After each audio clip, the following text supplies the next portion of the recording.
Everyone, and welcome to race 14 of the 2024 CFRL Cup Series season. Tonight, we are at Kansas Speedway. I am Ryan Harp, or Darth Kylo, and after a well-deserved off week, our drivers are rested, relaxed, and now they're ready to go back there and get some work done. So we should be in for a pretty wild one tonight. Especially considering that if we look at the point standings, if I can bring them up here. All right, here they are. Believe it or not, we actually have a tie at the top of the point standings. Tegan Jones in the 4 and Michael Whitman in the 9 both have 619 points. I mean, I knew that these two were, fast and competitive before, but apparently this definitely proves that fact.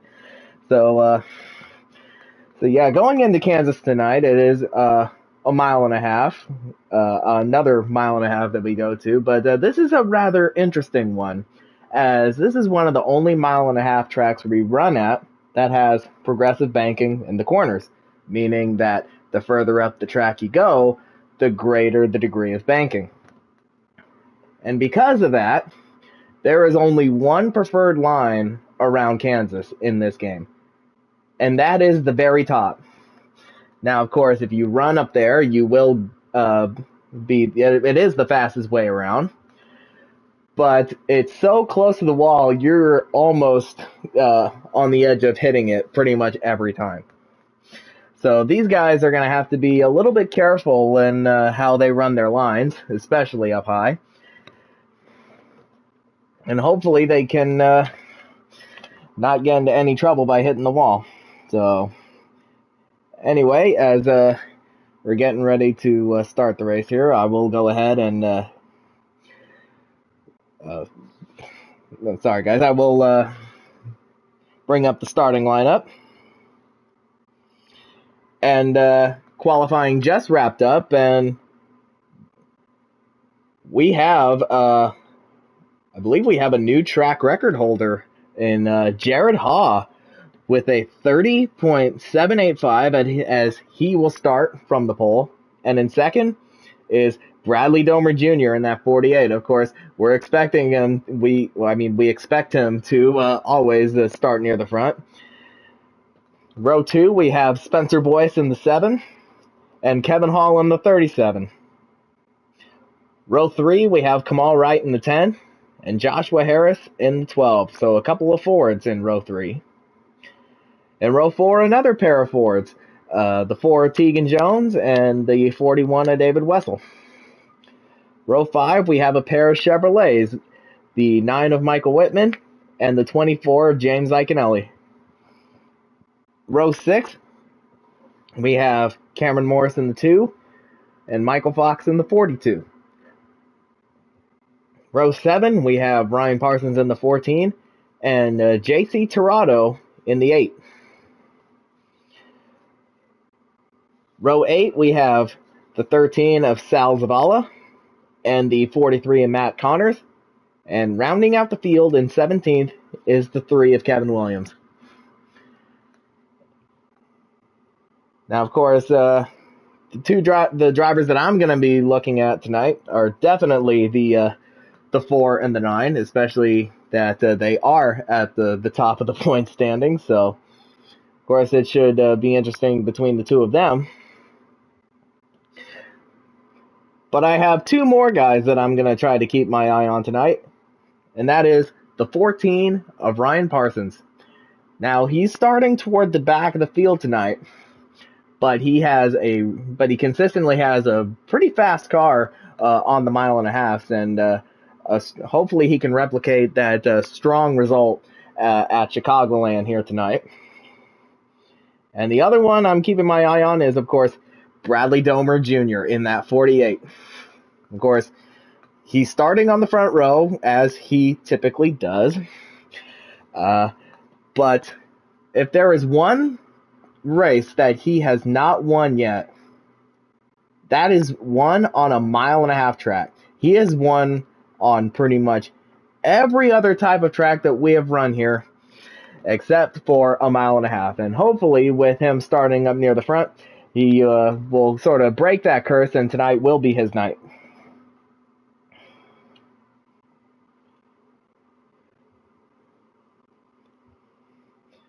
And yeah, of course, the guys are coming off a very well-deserved off week, and during that time, we've had a couple of midweek races. One at Gateway with the trucks, and another one with the Xfinity cars at Michigan.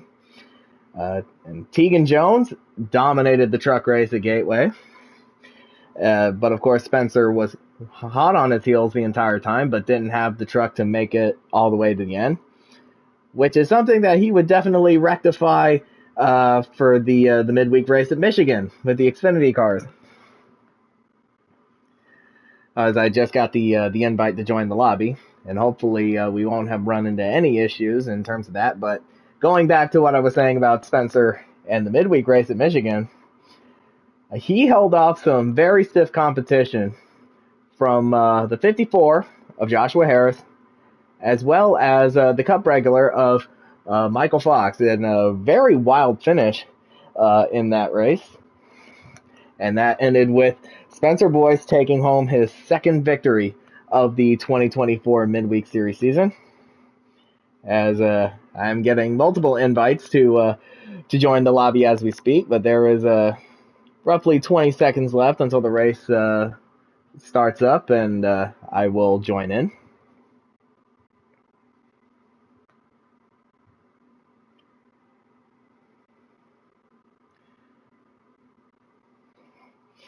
And of course, since this is race 14 of the Cup Series season, we are now past the halfway mark, or we are at the halfway mark of the regular season.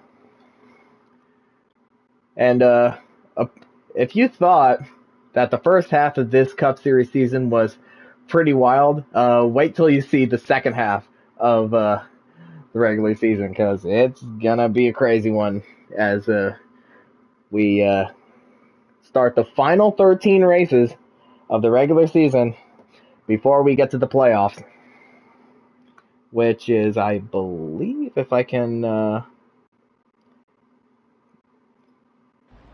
playoffs will start at the Indy Roval on July 28th. So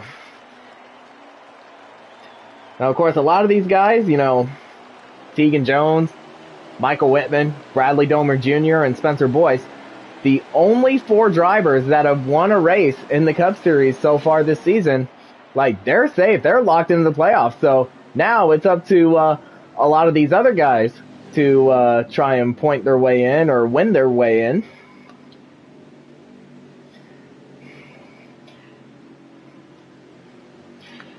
And from the looks of what I'm seeing, the lobby is looking good. So hopefully we should be able to take the green flag here.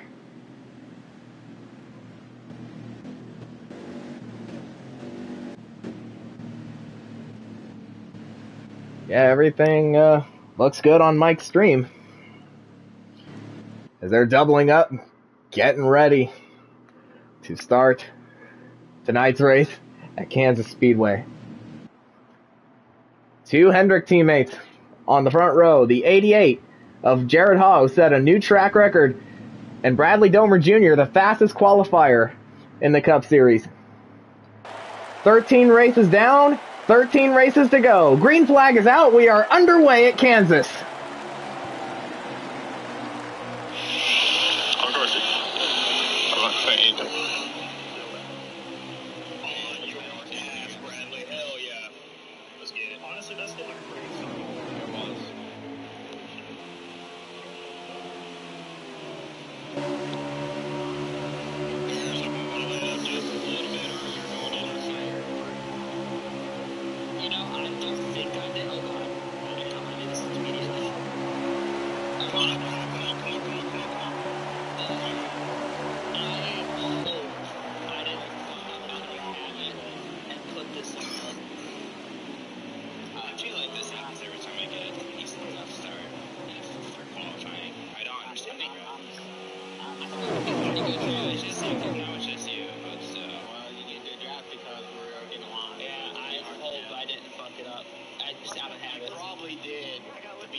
We're good. Get away from Mike, because I know he's good here. I really hope out of habit. I double check. Probably actually the whole sauce because of the habit. So I'm pretty sure it is online because I'm gonna know that in cars.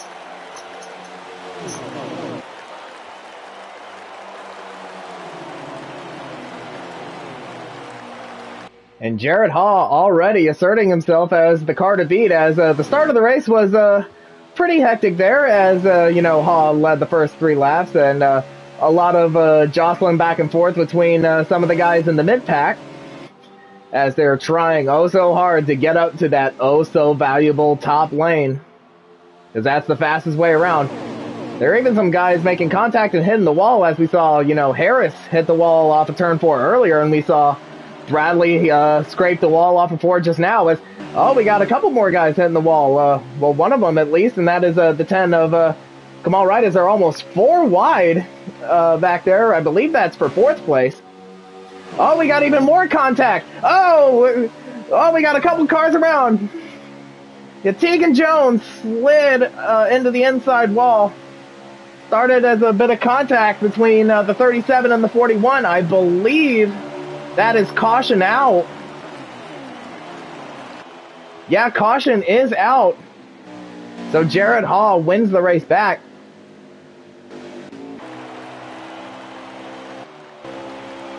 And I believe this started because of contact between the 37 of Kevin Hall and the 41 of David Wessel, as they were, battling each other for position on the track, and Tegan Jones was just the innocent bystander there.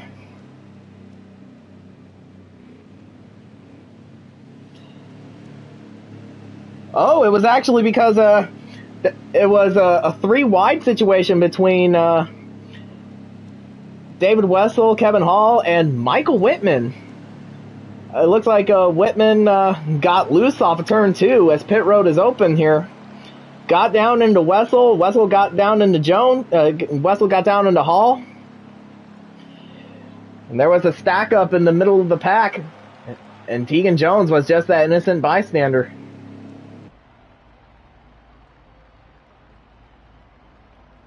Oh, but it looks like everyone has disconnected. So it looks like we're going to try to start the lobby over again.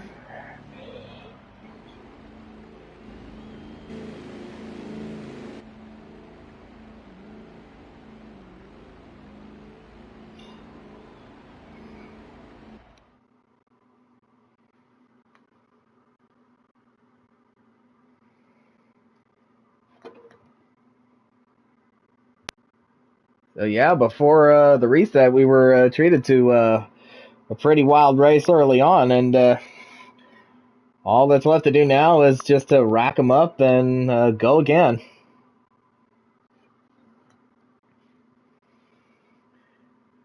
Yeah, before the race started, I completely forgot to go over the what was discussed in the drivers' meeting, and that is the stage will be lap 33 going into 34. The pace speed will be 65 miles per hour. And of course, as per usual, you stay on the apron until the exit of turn 2 from the pit road. And of course, the drivers have to call out when they're entering and exiting the pits, especially if there's guys all around them, to make sure they don't, run into each other. And the big thing here, especially on mile and a half, and even, Phoenix as well, when we run there, is to not use the apron on the restart.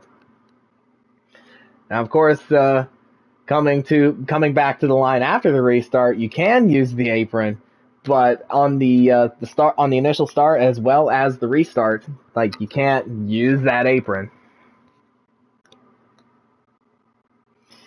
So hopefully we'll get the lobby resituated here.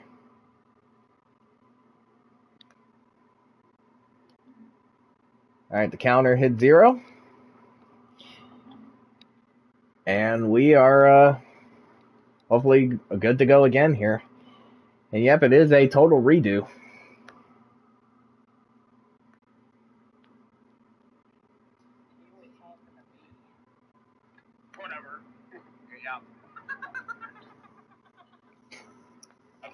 I like your beard. Ryan, it's not like a car trying to start. Bradley, I was moving this way. Some hot takes. Just be sure to that there's syrup with it. Fun. Yeah. Did you figure out that Nightmare is American? Yes, I did. You got one? JJ, I'm sorry. I don't know because he wants $200. You got that. Oh, it's got scratched. I think it was like.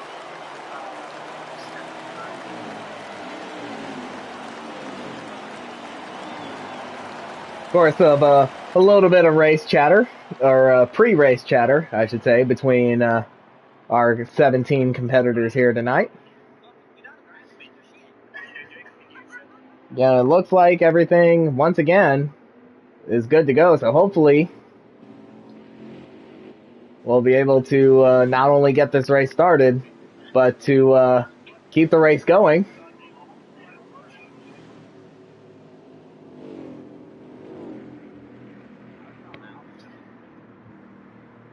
As they're all doubled up. Once again, as we're going to do a complete restart of the race, so we will start from lap 1. So again, Jared Hall on pole, setting the new track record. Bradley Domer Jr., the best qualifier in this league, in second. The second half of the regular season starts now. Green flag is out and we are underway at Kansas.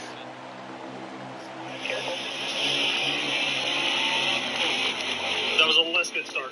Yeah. I think Spencer tried to comment it.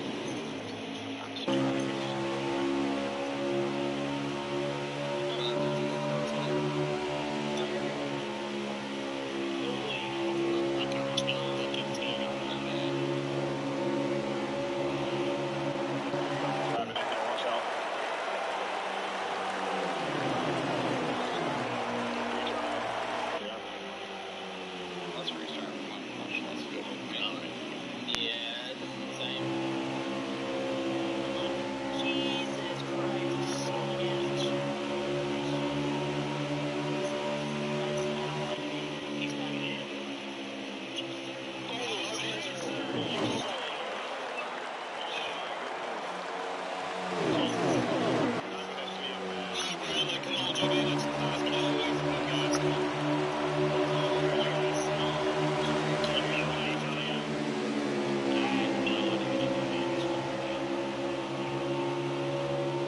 I'm laying off a little bit earlier.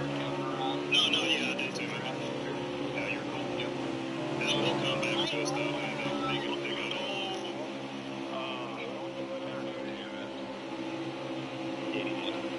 Go listen.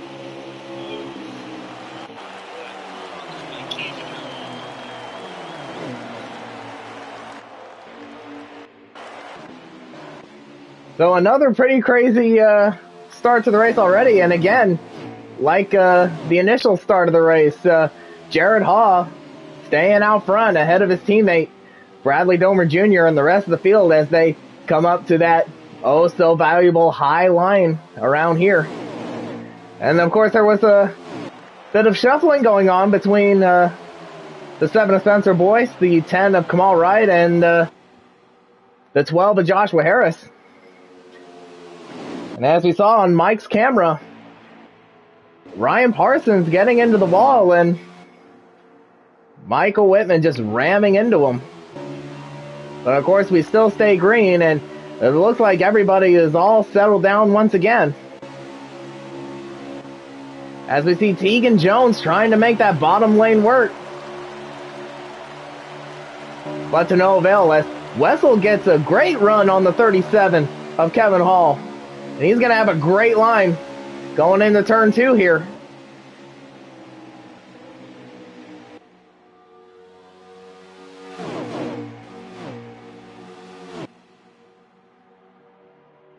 And he stays strong in third place, behind 2 of the Hendrick cars.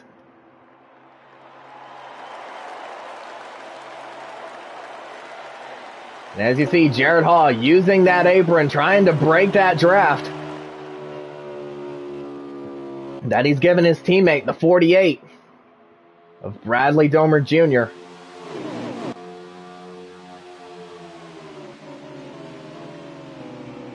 So we got the top two Chevrolets, the Ford of Wessel in the middle, and then two Chevrolets of Boyce and Michael Fox. So he's kind of the meat in the Chevy sandwich when it comes to the top five. But overall, the top seven have broken away as Bradley hits the wall. Contact between him and the 41, and that's going to allow the 7 to get by as well.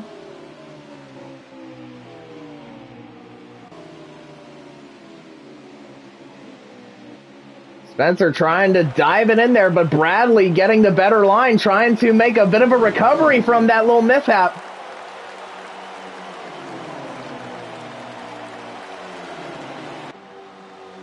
Yeah, and he holds on to third place, though, and that could have been a lot worse than it ended up being.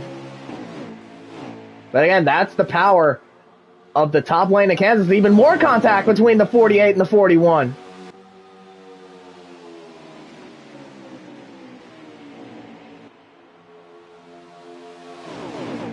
And Tegan Jones again trying to make that bottom lane work.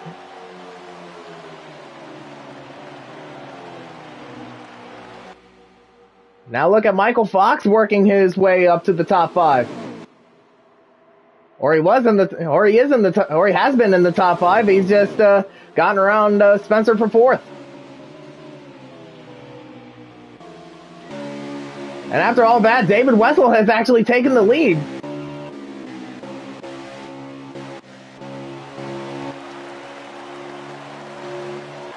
So Wessel out front here at Kansas early.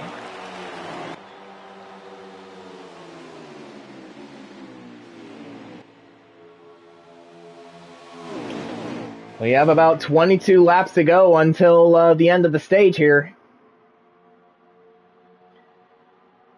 Wessel setting himself up to get himself some good points.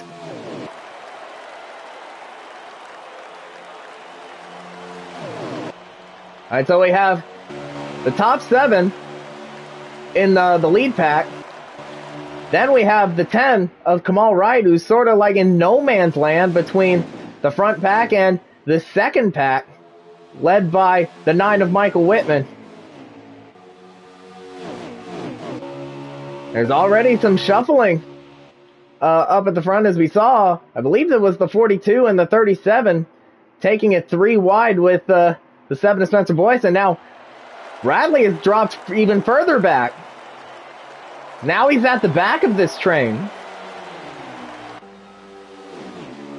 Because of that, put Tegan Jones up to third.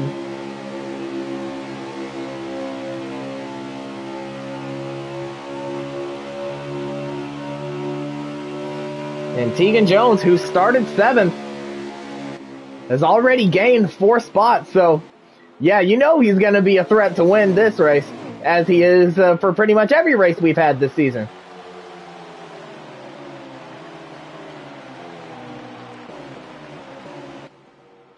But of course, Tegan Jones, he has twice as many wins as the pair of Michael Whitman and Bradley Domer Jr., who have 3 apiece. But Whitman was able to nail some consistent finishes, and that's how he's able to tie himself with Tegan Jones at the top of the point standings.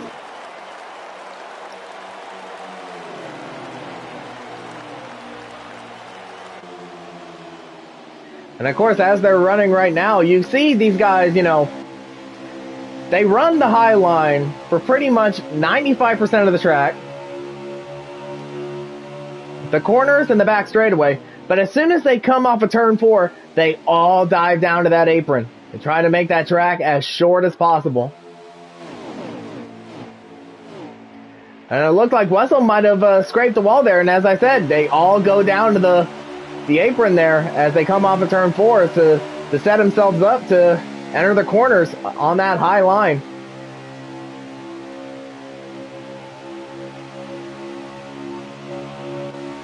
Well, I said that Wessel was the meat in a Chevy sandwich. Well, now Jared Haw is the meat in a Stuart Haas sandwich.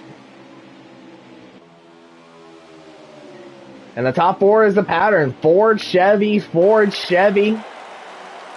And then you have Fox in 5th, breaking the pattern with another Chevy. Oh, we got a little bit more contact in the top 6. Yeah, it is now a top 6. Looks like Kevin Hall has hit the wall off of 2. And Tegan Jones got loose off of 2. And that's going to allow the 7 and the 42 to get around. So the top 7 has essentially become the top 5 here. Oh, but Tegan Jones is coming to pit.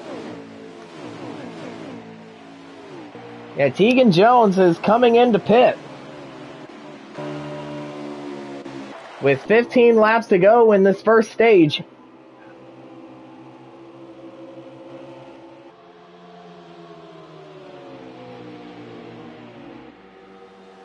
And with all that shuffling, it's Spencer Boyce running in 2nd. He's one of only 4 drivers that has won a race in the Cup Series this season, as he got that win at Canadian Tire in our first doubleheader of the season. And Tegan Jones is coming out as we see the 10 of Kamal Wright, the 14 of Ryan Parsons,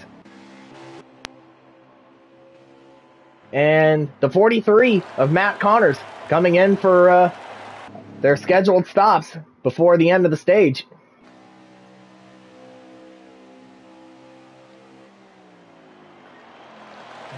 Of course, because of that, we're going to see a few other guys come into the pits. As we see, the 12 of Joshua Harris, the 48 of Bradley. They're coming in for their stops.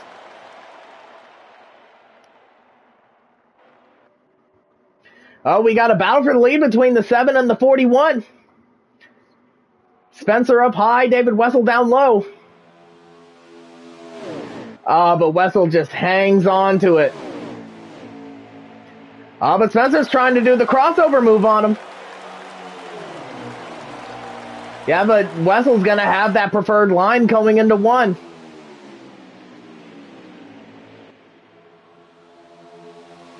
Yeah, and Wessel still holds on to that lead. But now the question is, when will these guys come down pit road for their stops before the end of this stage?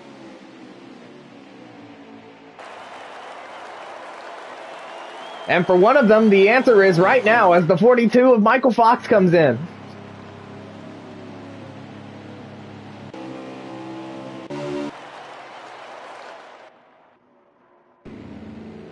Yeah, the 8 of JC Tirado's also in. Yeah, the 12. We saw the 12 of Joshua Harris. I believe he missed the commitment line coming into pit road, so we had to go all the way around to come back down pit road. So yeah, that's definitely going to cost him a lap here.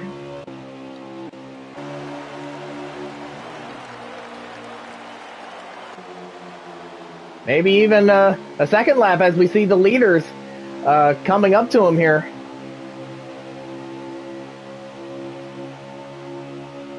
And speaking of the leaders, it is still the 41 and the 7 duking it out. And the 88 of Jared Hall, not that far behind him. In fact, he's right on their back bumper.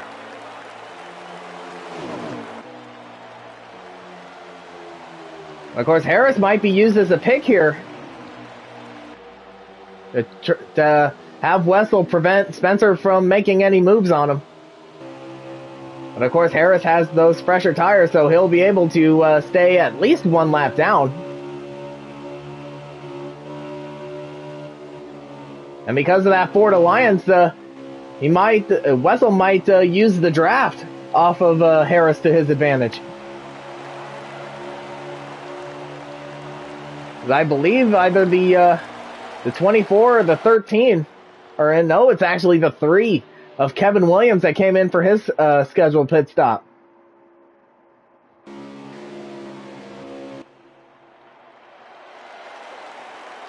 We got the 24 of James Iaconelli really slow on the track as the 14 and the 43 go around him. The 37 of Kevin Hall is in.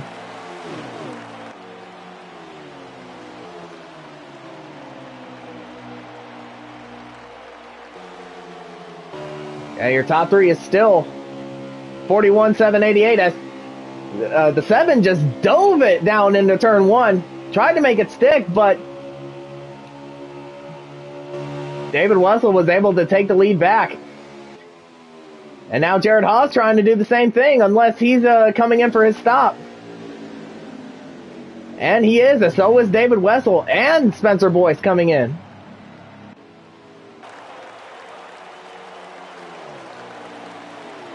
So Jared Haas was able to gain a spot before the pit stops here with that move on Spencer Boyce.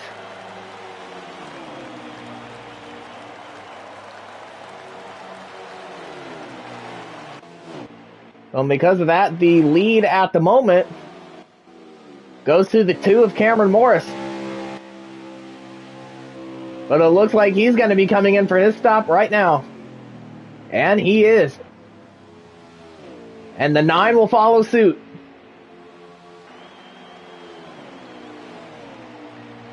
Yeah, and with the speeds that you're running and the lane that you're running here, you do have to be careful when you come down the track and enter pit road, as you don't want to get yourself a speeding penalty. And if you're trying to slow down, you got to keep the thing straight, or else you'll spin out before coming to pit road.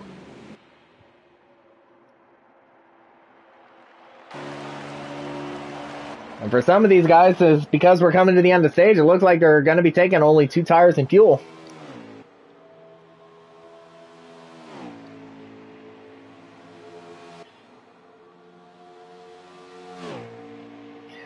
Yeah, and as of right now, the 37 of Kevin Hall has taken over the lead.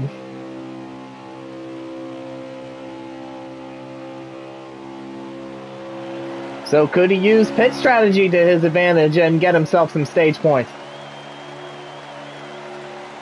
And he has a pretty sizable lead over second and third of Wessel and Haw.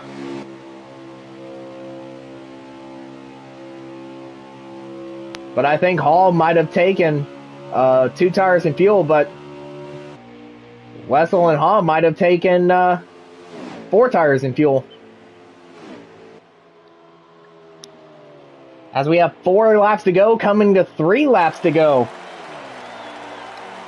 in stage 1, or the only stage that we'll run tonight, apart from the final stage.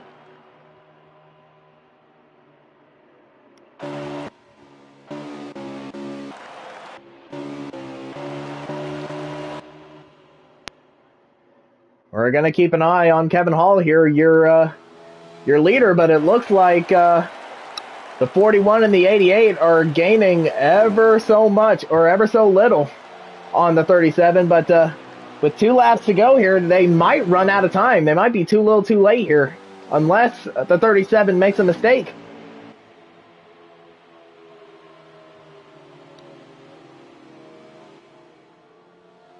Oh, it looks like Wessel made a mistake coming off of turn 2, and that's going to allow the 88 of Jared Haw to take over second.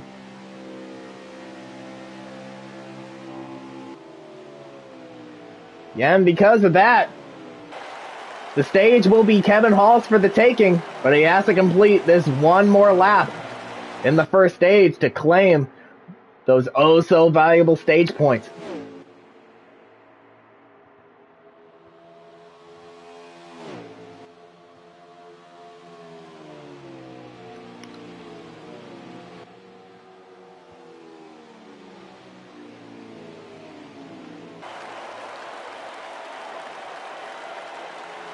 And as they're coming off of turn 4 here, Kevin Hall will win the stage. Jared Haw second, David Wessel third, I believe Tegan Jones fourth.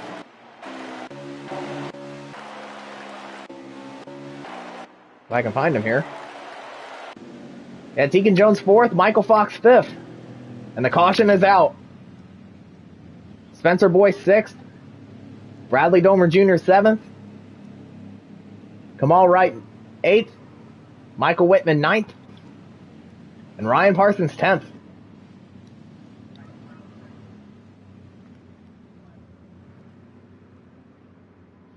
And that is your top 10 at the end of the stage. And somebody disappeared on my screen, so somebody might have lagged out here.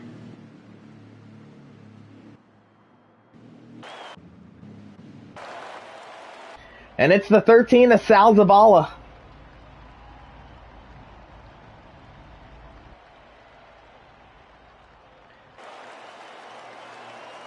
And oddly enough, he has the first pit stall. And normally, when these guys come down to pit, we usually look at the guy who's in the first pit stall, and I believe we'll still do that for Sal by virtue of him having the first stall.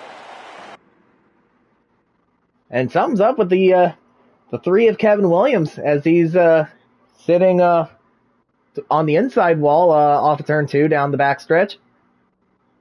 I believe he's. I was gonna say it looks like he's AFK, but looks like he's getting back going here. Now he has to catch the tail end of the field.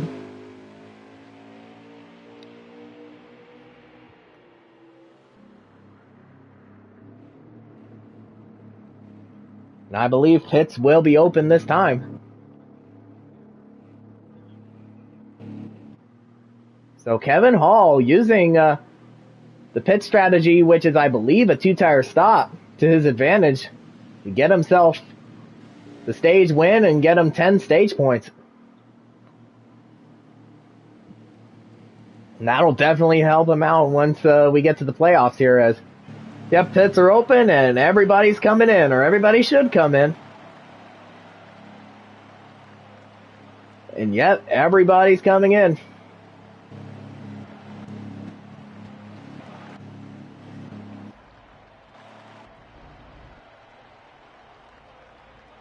We're going to take a look at the 13 of Sal Zavala, who DNF'd. He has the first pit stall, so we'll see who wins the race off.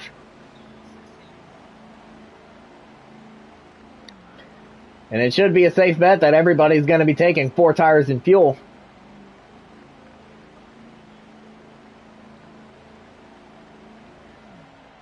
And it is the 37 of Kevin Hall who barely edges out Jared Haw coming off of pit road.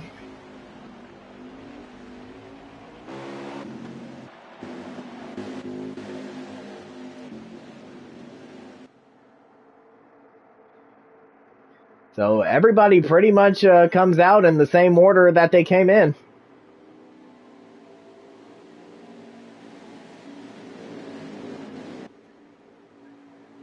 And Hall has chosen the inside lane for the restart.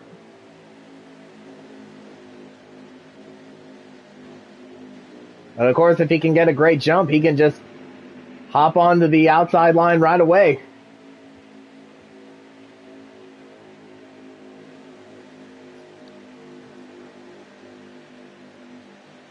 They're all doubled up here as we're getting ready to start the final stage here. Kevin Hall out front. Jared Hall, your pole sitter and new track record holder in second. As we get ready to start the stage, it's time to crank it up. Oh,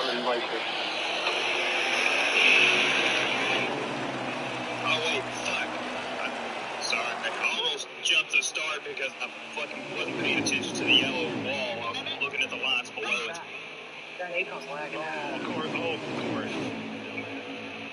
Oh my god, I hit apron. Shit. No, you're not clear. I know, I got 30. Hang on 1 second. Get me out of here.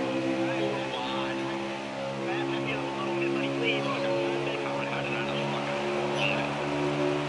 I don't know. I was just running on him, and then next thing you know, I fucking won her. They're going to the mic. I checked that for you. Thank you. Alright. Get off the front though. Yeah, I'm sorry. And it's baggy. Oh my god. Whoa, Spencer. We're gonna put some will into it right there at the last minute. Oh my god.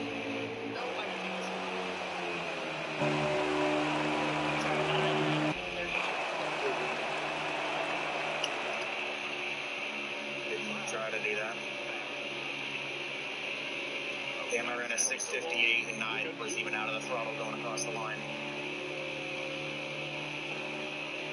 Black Arrow spun at 1. Woo-wee!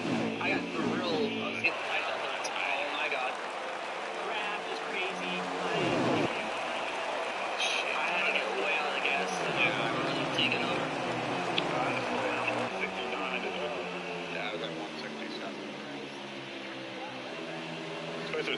I'm about to block him. I didn't want to go down here, but Tegan fucking hit the wall. I gotta go. I'm gonna walk the lawn. Okay. You ready? Don't let this guy pass in. Don't let him pass in. Get spread out. Great. Good time. I'm gonna make sure I go. Yeah, so a rather wild restart to this final stage as Kevin Hall almost jumped the start. And we've even got even more shuffling in the mid-pack, especially with the 14 of Parsons, as he's like, you know, I don't want to get involved in a lot of these scraps, so I'm just going to get out. And that's exactly what he did. He's currently running in 9th. And Spencer, who restarted 5th, he's dropped all the way back down to 10th. But again, we did see him try to use the bottom line, but there's just no speed down there. You pretty much have to run that high line at all times. You have to take that risk of hitting the wall to be fast around here. It looks like we might have a battle between the 41 and the 37 here for the lead. And the 88's joining in. So is the 4 and the 42.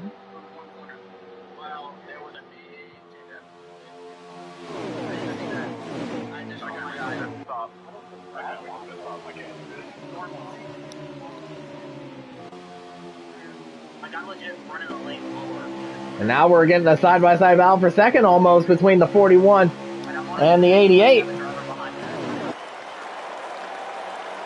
And of course, everyone keeps it single file, at least for the moment.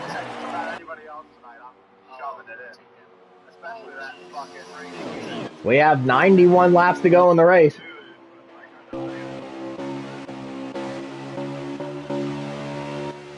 So yeah, less than 100 laps to go, and of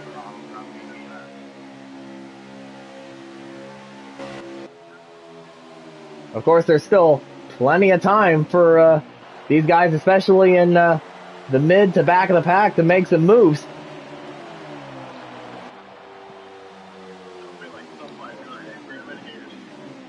And we got Bradley all the way down onto the bottom.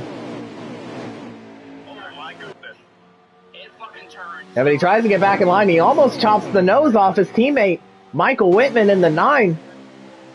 Oh, but Wessel making a move on the inside of Kevin Hall to take the lead. Oh, but he hasn't quite cleared him yet. Oh, but now he has 41 to the lead once again. But Hall trying to make that middle lane work. And again, there just isn't really any speed on anywhere on the track apart from that high line.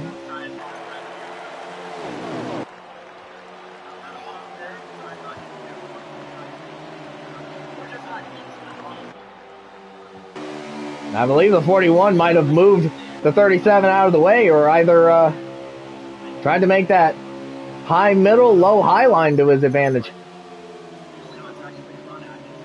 I believe that's what he did, and he was able to get around the 37 for the lead.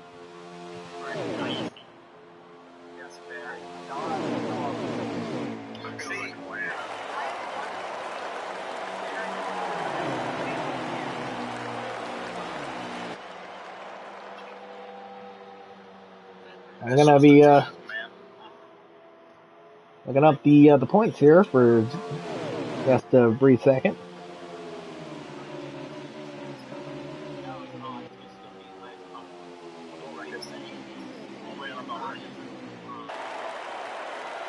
And yep, I was correct. He is the only 4 drivers to win a race this season: Tegan Jones, Michael Whitman, Bradley Domer Jr., and Spencer Boyce.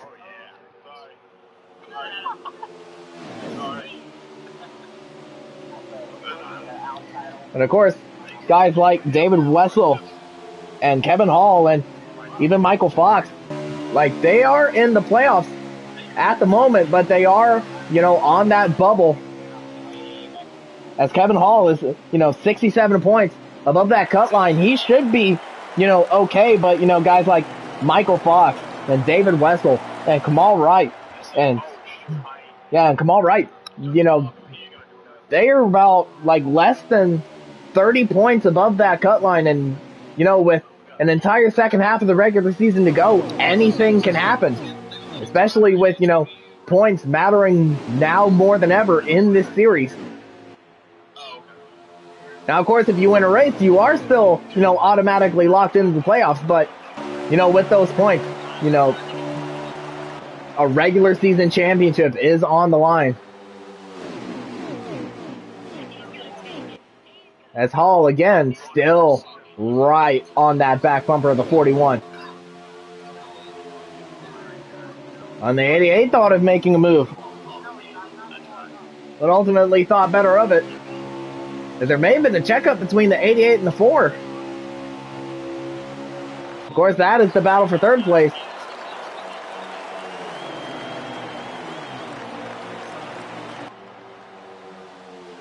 And how about that 48 of Bradley Domer Jr.? He started in second.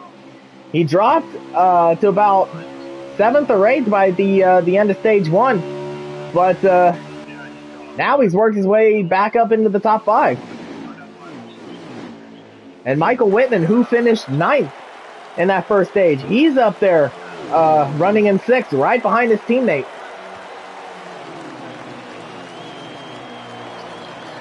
So 3 of the Hendrick cars running in the top 10, as it looked like the 4 of Tegan Jones hit that wall going into 1.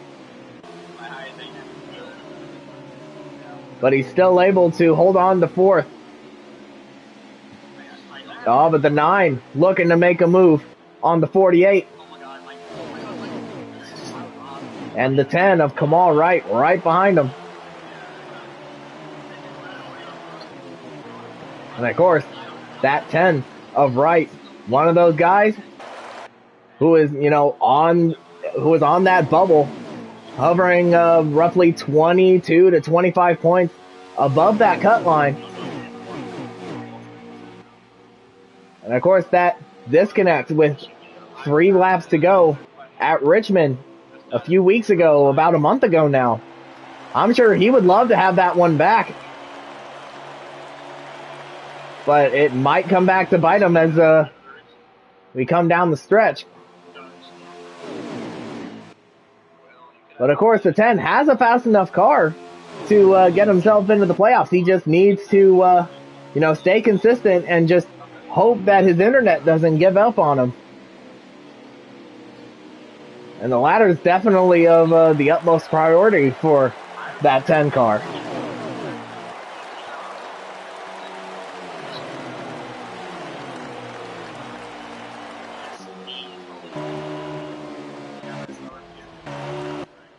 And like we saw at the start of the race, it's the top 7 cars that have broken away from the rest of the pack. 41 of David Wessel, 37 of Kevin Hall, 88 of Jared Haw, the 4 of Tegan Jones, the 48 of Bradley Domer Jr., the 9 of Michael Whitman, and the 10 of Kamal Wright.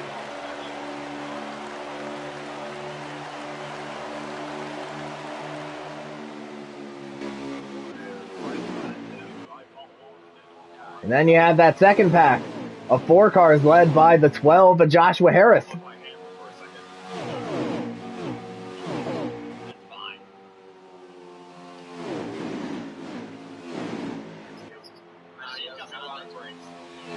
Well, it looks like a majority. Well, it looked like they were going to come onto pit road, but looks like they were just running that middle lane, trying to test it out because it could be, a viable option as we get to the end of the race here. But we still have 77 laps to go in the race. And because of that, it is now a 2-car breakaway between the 41 and the 37. I would say that these two have been the cars to beat tonight. Wessel on speed, Hall on strategy.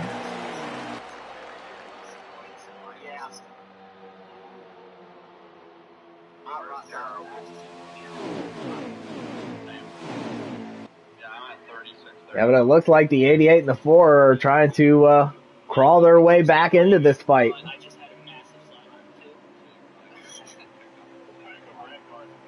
So the 2-car breakaway might become a 3 or 4 car pack once again.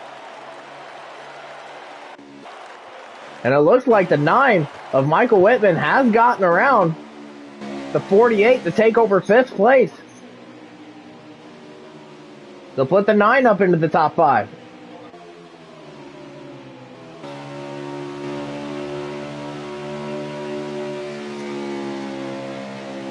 Now he has his sights set on the top 4.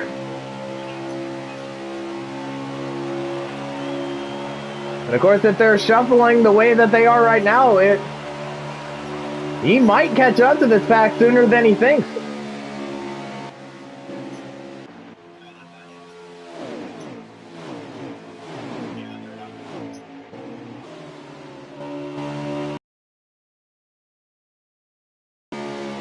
And it's still that top 4.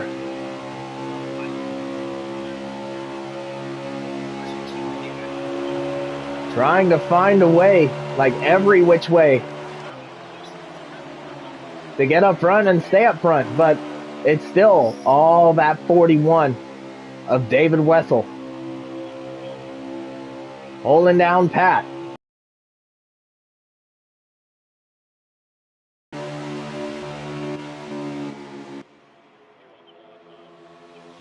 And of course, when we get to the end of the race here, I'm sure that these guys will not be afraid to use the old chrome horn, use that bumper to, bump the guy out of the way, as we have 1 car coming on the pit road, and it looked like, 2 cars on pit road, the 12 of Joshua Harrison, the 8 of JT Tirado.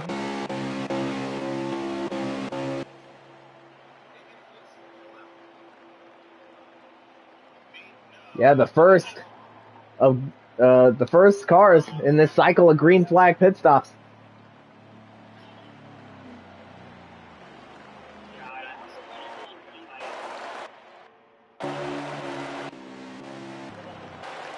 And we got the 2 of Cameron Morris coming in.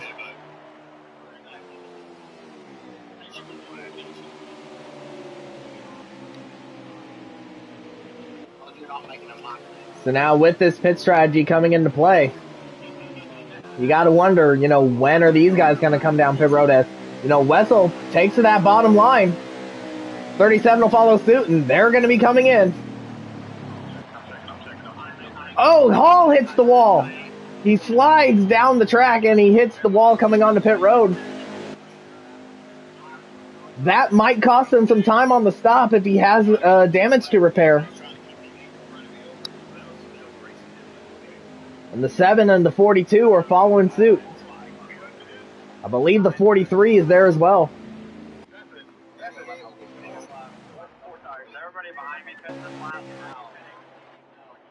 It's the 24, James Iconelli, and it's the 3 of Kevin Williams. And yes, it is the 43 coming in.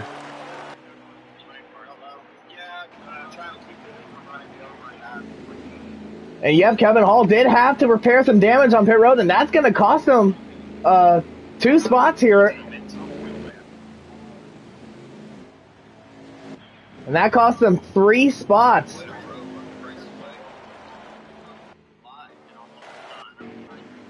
And when the pits cycle out, the 41 of David Wessel is now going to have a commanding lead.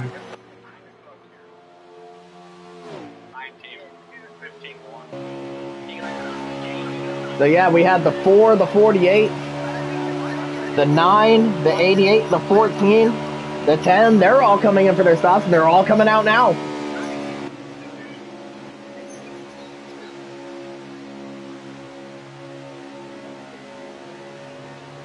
So put Wessel up to second, so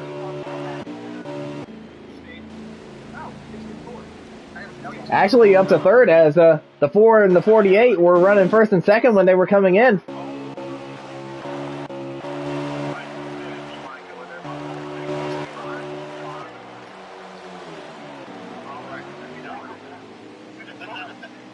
And yep, David Wessel has retaken the lead.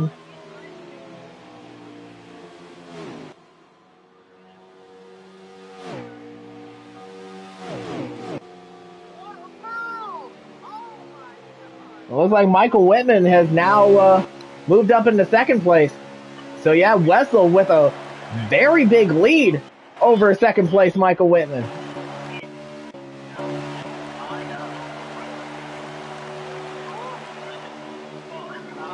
So the 9 with a very stellar pit stop as he's able to put himself into second place. There's the 7 of Spencer Boyce running in third now.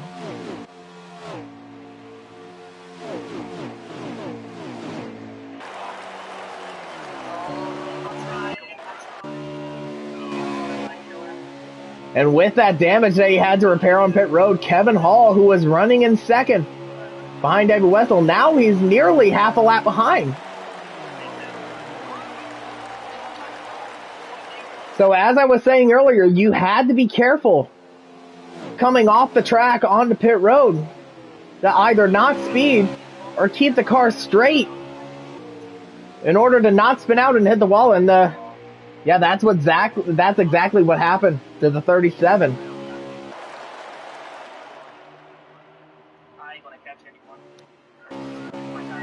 So he was running up front, and because of that mishap coming into the pits, he's now running in the back. Wessel still with a very sizable lead over second place Michael Whitman, and now Jared Haw has taken over third place.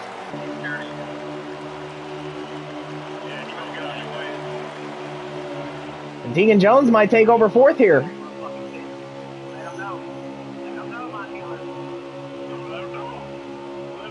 And let Spencer Boyce have fourth for now. You know, because they're all running single file, maybe a little bit of shuffling here and there, but overall they are running single file. So they might actually try to work together to catch up to that 41 of Wessel. And David Wessel trying to become the 5th different winner in the Cup Series this season. Well, it looks like something happened to the 88 Haw as they were 3 wide for third in the turn 4 here.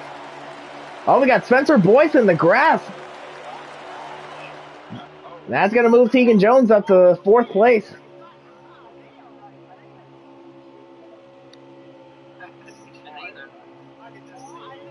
And I believe it was the 88 that got into the wall, which caused the whole 3 wide situation there.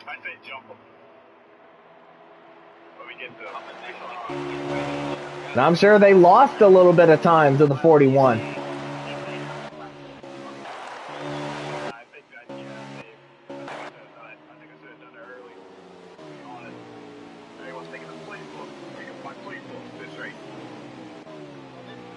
So David Wessel still your leader.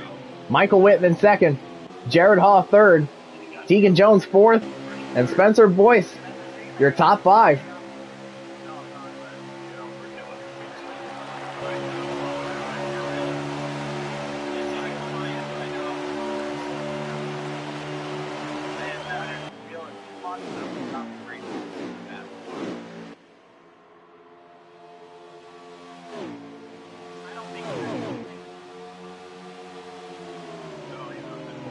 The 88 right on that back bumper of the 9.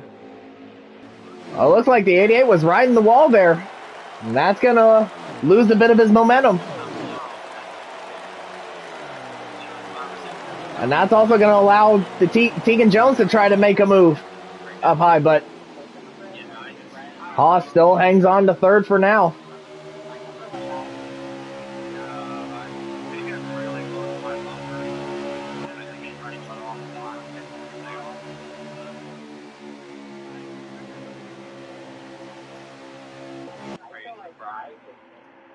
We're looking at the 14 of Ryan Parsons. He had a pretty up and down day to this point, but he has still managed to stay at least in the mid pack. Now he's running in 6th, just outside the top 5.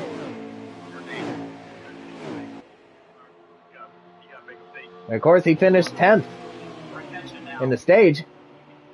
So he got himself at least a point.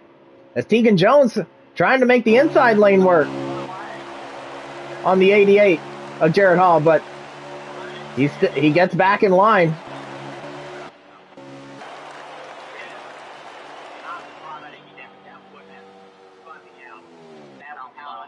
Now Spencer is under attack from the 14 of Parsons.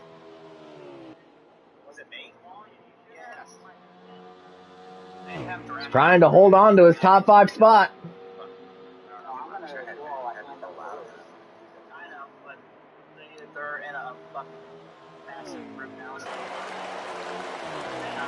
As I believe they crossed the line with 66 laps to go. Oh, excuse me, 56 laps to go. My apologies. I was 10 laps too early there. 10 laps too late, so we have 56 laps to go, coming to 55 to go.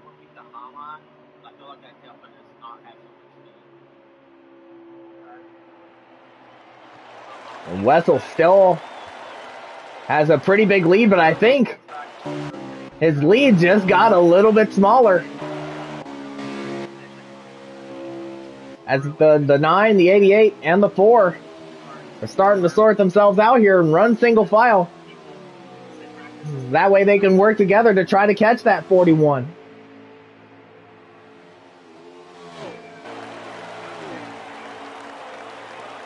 It looks like the 7 and the 14 are going to be joining them, so we have 5 cars running single file working together.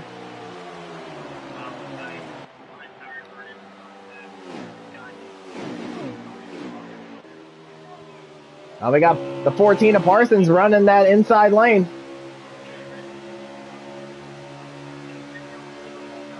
He's trying to make it work, but it ultimately didn't. Oh, but it looks like Spencer got a little too high. He might have brushed the wall. And that will allow the 14 of Parsons to take over 5th place.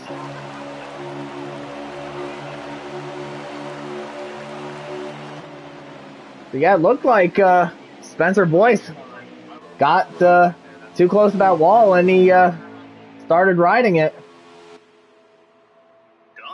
And because of that, he's dropped outside the top 5.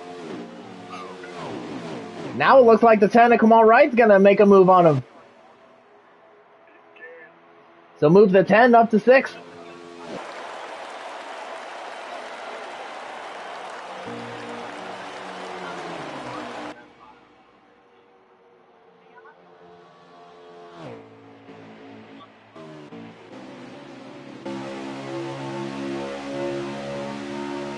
Meanwhile, the gap between Wessel and Whitman has shrunk just a little bit, but Wessel's coming up on the 8 of JC Torado.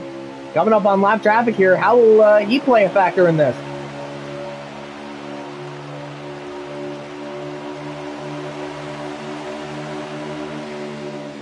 I think Wessel might actually use the draft coming off the 8 to his advantage, but yeah, it looks like the 8's going to get out of the way.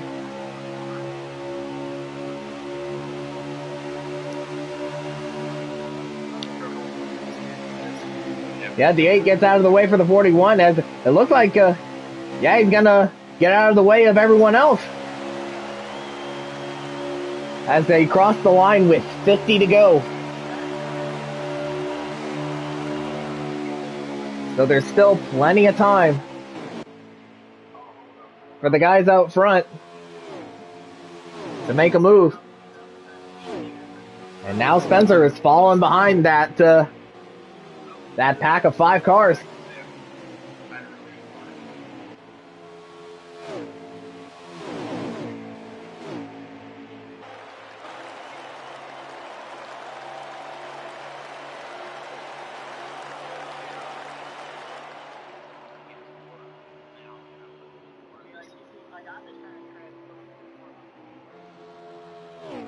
And it looks like the gap between first and second has stabilized.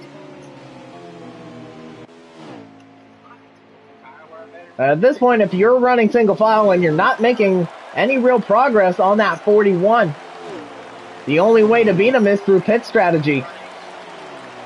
Either that, or if the 41 makes a mistake, either on track or on pit road.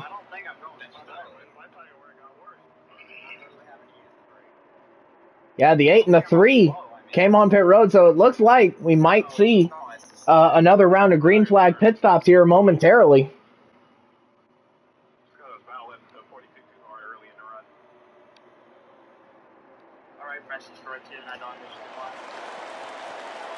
As the 41 gets around the 8 again.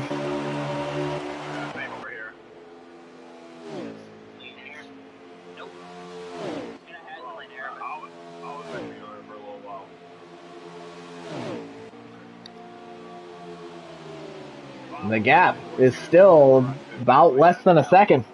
Actually, it's a little over a second. 1.1 seconds is the gap between Wessel and Whitman.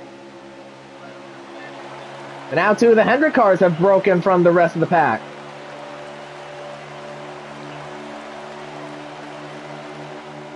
As if 5 cars wasn't doing it, I'm sure 2 will hopefully be better as they try to close that gap. It looks like the 8 of JC might actually be helping out the 41 of Wessel, working together to break away from the 2 Hendrick cars.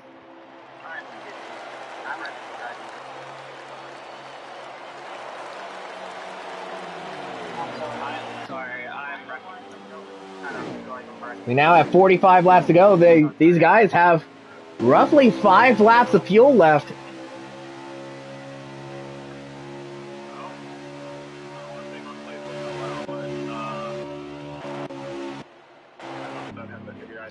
Yeah, we got the 7 and the 42 on pit road now. Bit of an early stop. Now we got the 2 of Cameron Morris coming in. We also have 2 of the Stuart Haas cars, the 14 and the 10 in.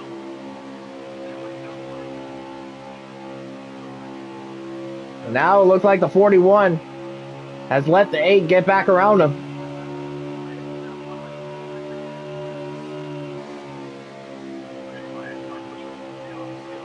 Unless Wessel's coming in for his stop. And yes, Wessel is coming for his stop.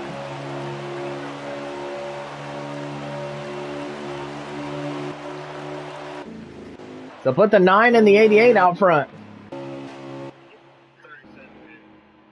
I want to ask the question how many laps it really get, but I don't want to. It might be like 29 or 30. But they're probably thinking about when they're going to be coming in to pit road for their stop.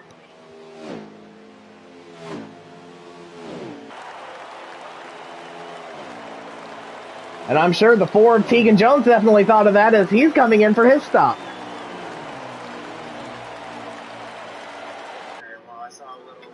Yeah, I'm looking at Michael Whitman's stream, and the tire and the fuel light came on, so yeah, he's got to be thinking about coming down pit road this lap, if not next lap. I'm sure the 88 is thinking the same thing.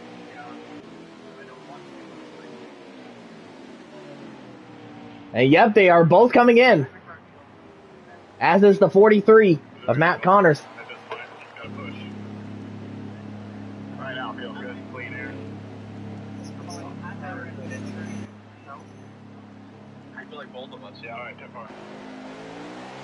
Yeah, the 4 Tegan Jones is coming out.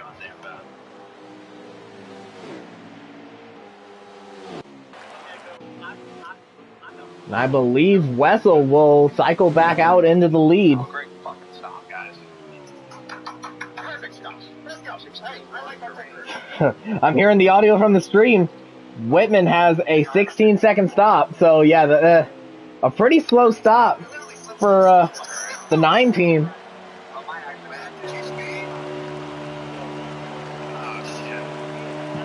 As he's actually lost a spot to the 88 of Jared Haw. And it looks like he's going to lose even more than that, as the 10, the 14, the 7, and the 4 are going to get around both the Hendrick cars.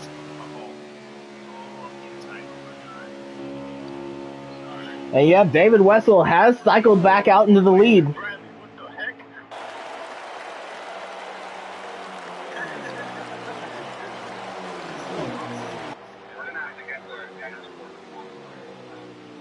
And Michael Whitman currently running in 8th.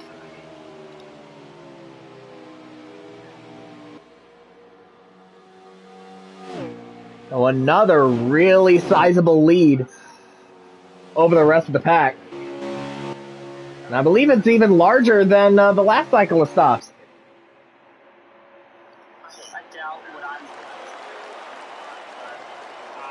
And I believe the 10 is running in either 2nd or 3rd.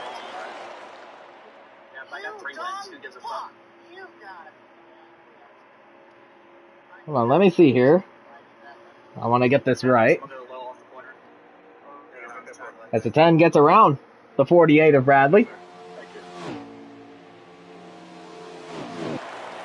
And it looks like the others will follow.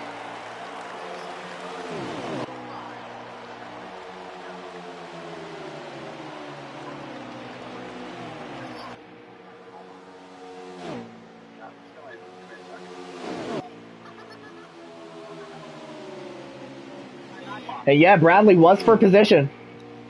So yeah, Bradley was in 2nd place for a moment, but now he's dropping back. Have a look at the 4 and the 88. Just blasting by the 10 of Kamal Wright on the high side. And Michael Whitman's going to follow him.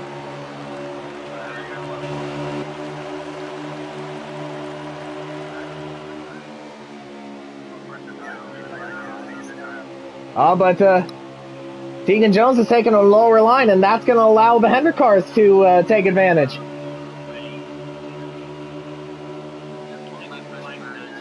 Yeah, and they will, and Whitman gets into the wall. And that's going to slow his momentum down. Not only that, but have that 4 Tegan Jones right on his tail.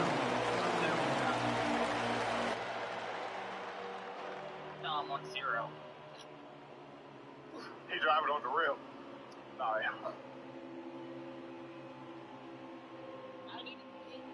So the 9 and the 88 are going to try to work together once again, because it looked like they made some good progress on David Wessel that last run.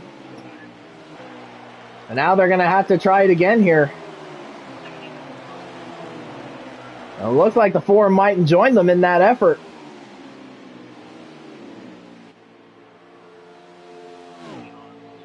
Of course, again, David Wessel trying to become the 5th different winner of the 2024 Cup Series season.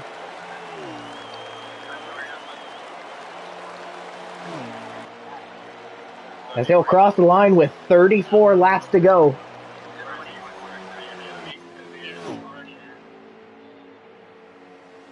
May not sound like a lifetime, but for Wessel leading, yeah, it'll definitely feel like an eternity. And with the lead he has, I mean, it is a very safe gap, but it is not insurmountable.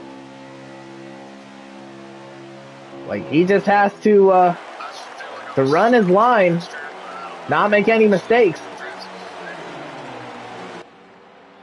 And hopefully, with, I believe, one more round of green flag pit stops before this race is over, you got to make sure you got to execute on pit road.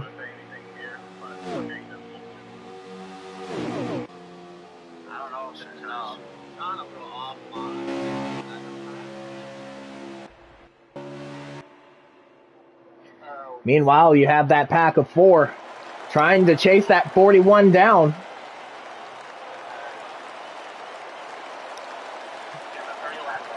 But with 32 laps and a cycle of green flag pit stops to go, they're starting to run out of time. But all they have to do is just, stay hooked up. Yeah, run your line, stay hooked up single file.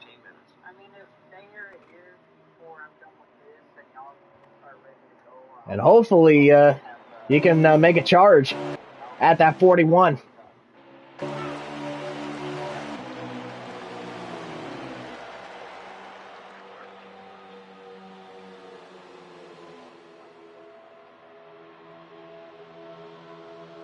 We're definitely trying to see that with the 2 Hendrick cars of the 88 and the 9.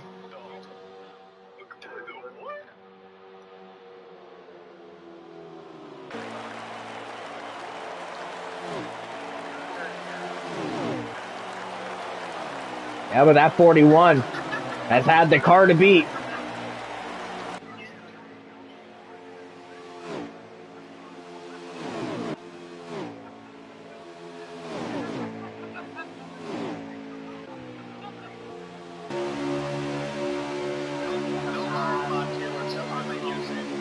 As we have 30 laps to go, coming to 29 to go.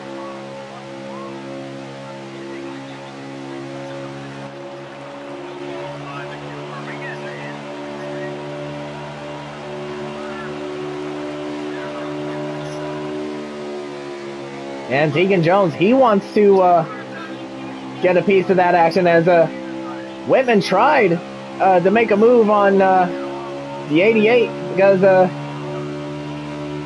88 got a little too close to that outside wall. Oh, but it looks like Michael Whitman's going to be coming down pit road early. And a few other guys came down early. The 10 and the 48 and the 8 are in as well.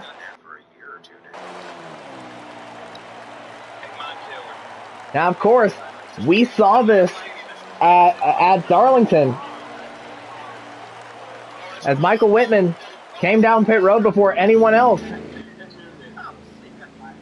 And he was able to make that strategy work to take home the win in our Southern 500. And hopefully he can replicate it here tonight.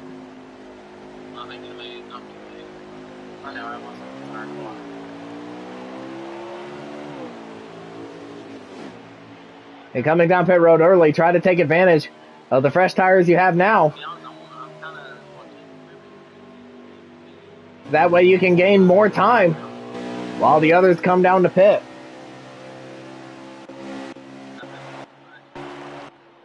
Yeah, the 14 is in, the 42's in, the 7's in, the 43's in. But it is still that 41 of David Wessel on track in the lead with a very sizable margin over second place Jared Haw.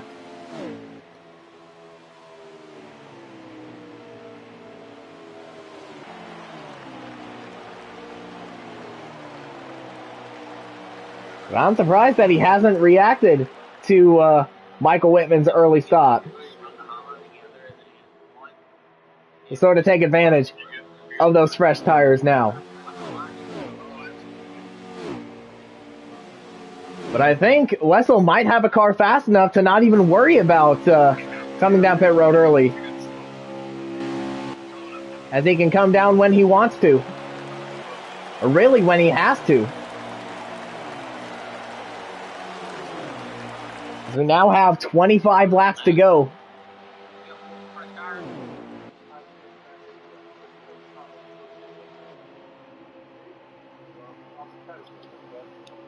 Wessel still leads.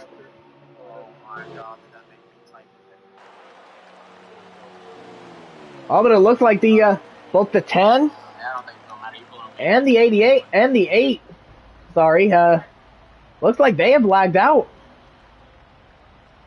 As the 12 comes in for a stop. And yeah, that is definitely something that the 10 of Kamal Wright definitely didn't want to happen with him. Roughly 20 to 25 points above that cut line. He does not want something like this to happen. As the 12 comes out. And the 2 is in. I tried to say it on time, but that's my bad. Yeah, when I got to you. Yeah, the 10 of Kamal Wright. Another very solid run. Comes to an end before it has to.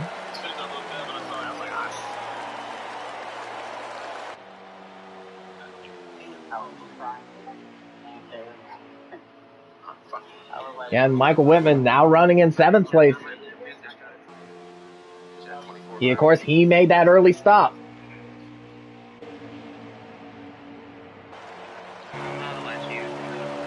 Oh, we got somebody down into the grass. It's the 24, James Iaconelli. He's in the middle of the track. Oh, that could have been disastrous for the 88 and the 4.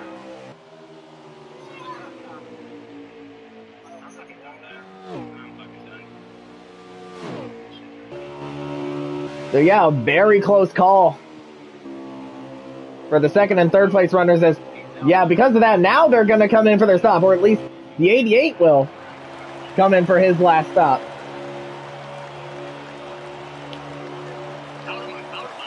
So the 4 is up to second.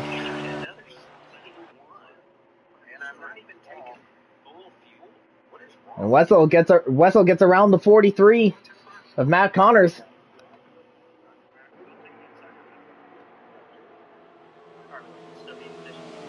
Yeah, Wessel taking that low line. It looks like he's going to be coming in for his stop. And he will. As is the 4, Tegan Jones.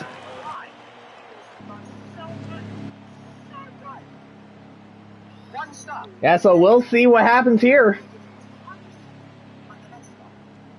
when it comes to how these stops cycle out.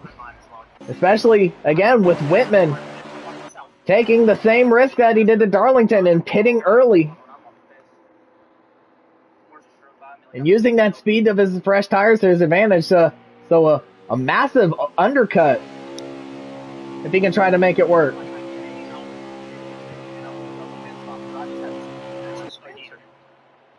And the 41's coming out now, as is the 4. And Whitman's in the tri-oval. He'll get ahead of the 41.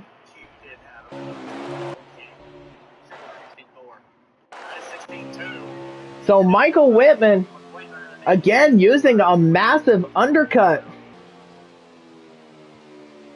to take the lead, or at least it will be the lead when it cycles out.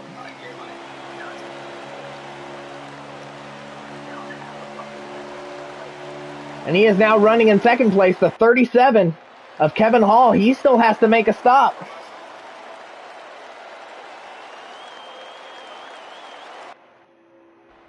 Yeah, so Michael Whitman,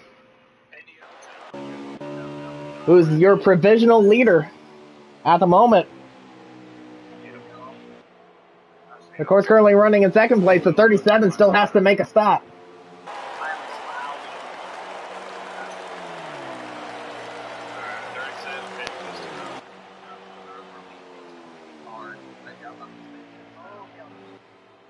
We have 16 laps to go. And yes, Kevin Hall has come in for his stop.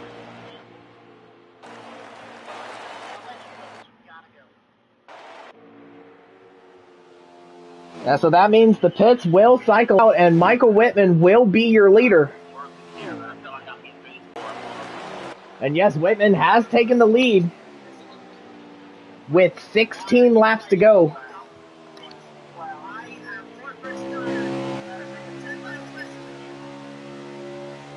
So Whitman is the leader now, but David Wessel, he has those 4 fresher tires, much fresher tires than the 9 of Michael Whitman. So, yeah, this race is not over yet, and he's gaining on the 9.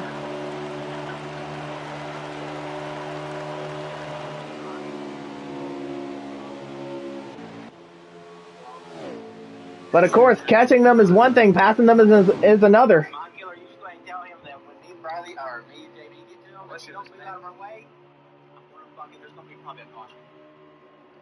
They're coming to 14 laps to go. Oh, Whitman might have gotten a little too high. And then after he got a little loose coming off of 4. And that's definitely going to let David Wessel gain on him quite a bit. Oh, he's there now. David Wessel is there. He's on the inside. And Wessel has retaken the lead.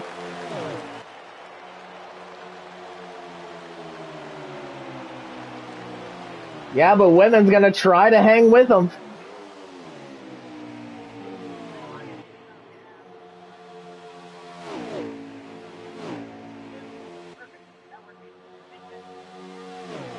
Yeah, but it looks like, yeah, Whitman's, Wessel's going to try to pull away here.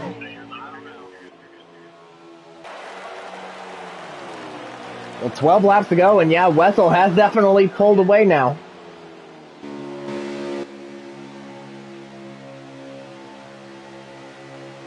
So Whitman tried to make that massive undercut work, but he fell victim to Wessel's fresher tires and superior speed.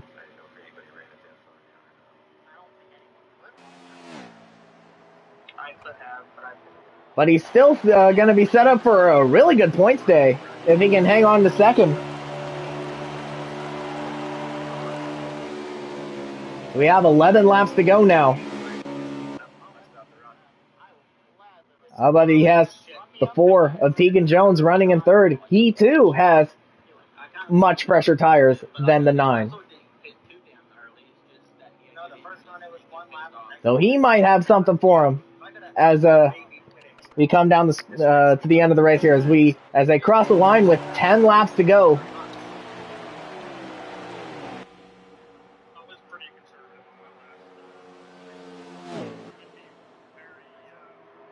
And 10 more laps to go. David Wessel with the lead.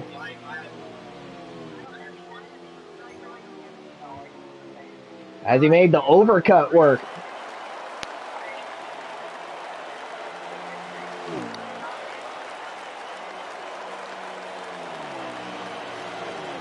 Nine to go.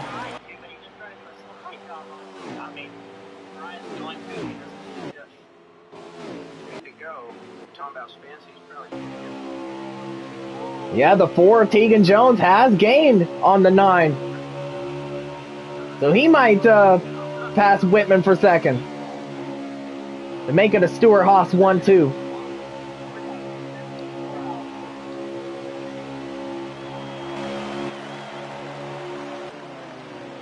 Eight laps to go now. And Wessel has this race pretty much all locked up if he can run the pace that he's running. But meanwhile, the battle will be for second. Between the 9 of Michael Whitman and the 4 of Tegan Jones. The co-points leaders as of right now. Of course, that will definitely change after tonight.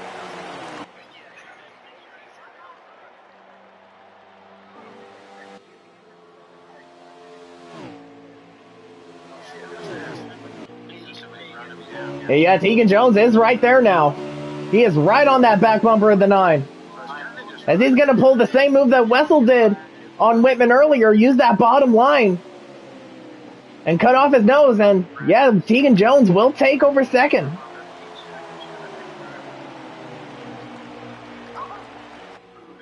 So with 6 laps to go, Tegan Jones has gotten around Michael Whitman for second.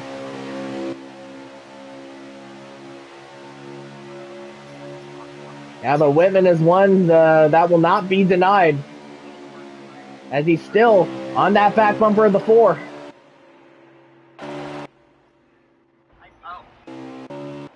As we now have 5 laps to go, that means no more cautions.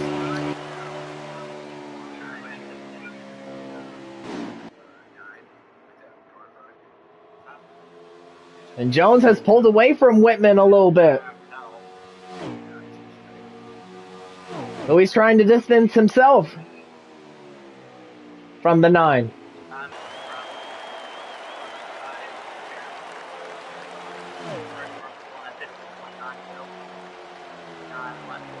Four laps to go.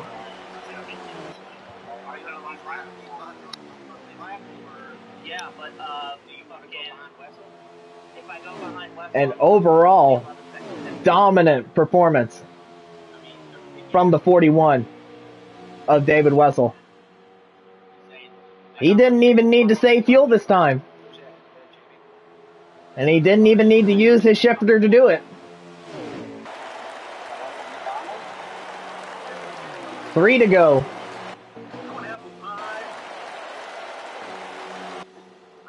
And meanwhile, the battle for second still heating up between the 4 and the 9.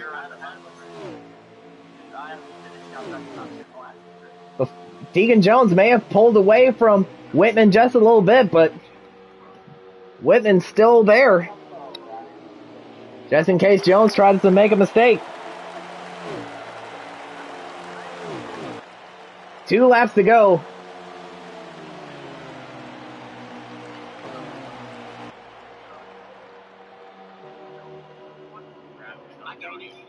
And that 4 still hanging on.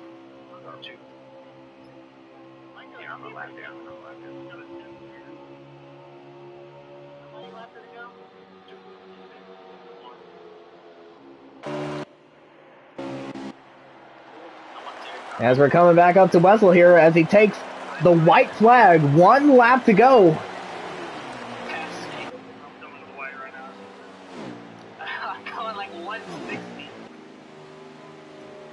An absolute dominant performance here from Stewart Haas's free agency acquisition at the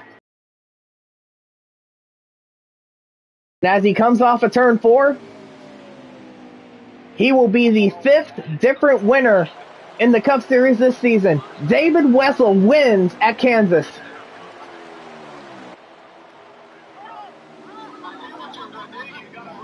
And it's a side-by-side battle as they come to the line for second, and Tegan Jones will hang on.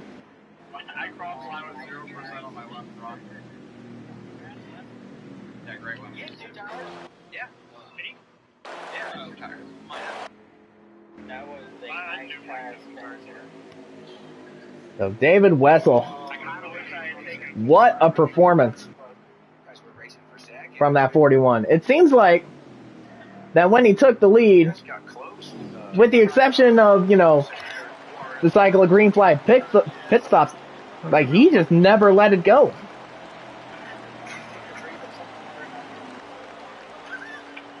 Even when Michael Whitman tried to pull the undercut, the massive undercut, like he did at Darlington, it was Wessel that had the fresher tires to make it all the way.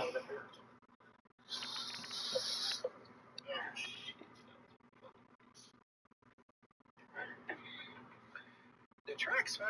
It's difficult. And it was Ryan Parsons with the fastest lap. All right, so let's go ahead and get your race winner, David Wessel, in here.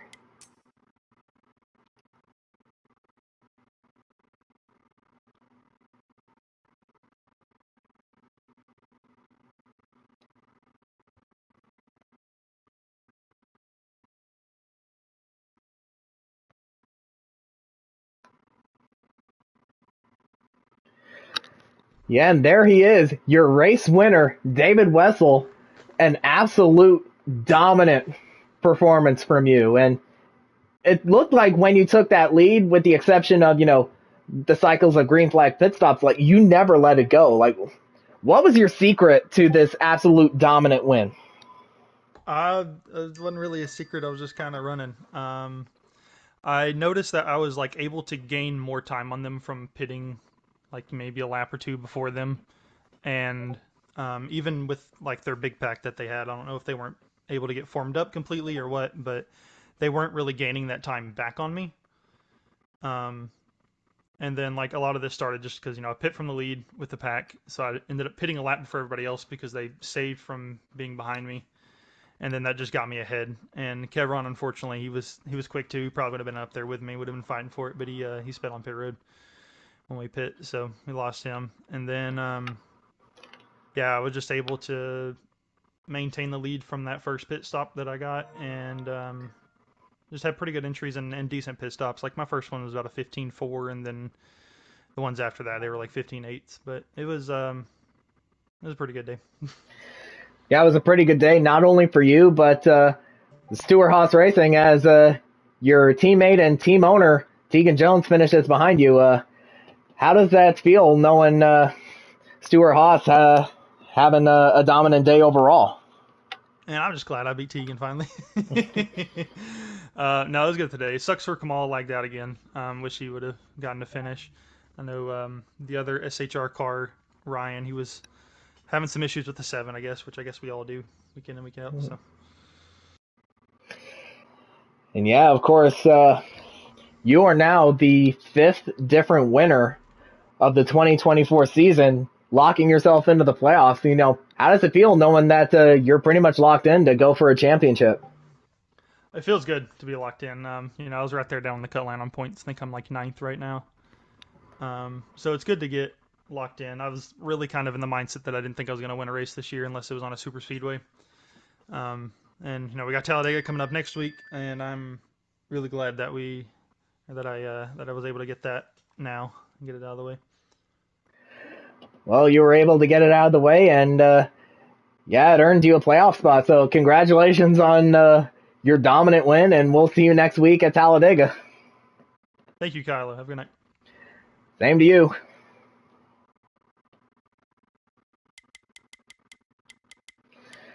Now let's go ahead and get your second place finisher, Tegan Jones. He had another very strong performance, but he didn't really lead all that much, which is kind of uncharacteristic of him because usually, if he's out front, he is out front. But yeah, another very solid result from the three-time Cup Series champion.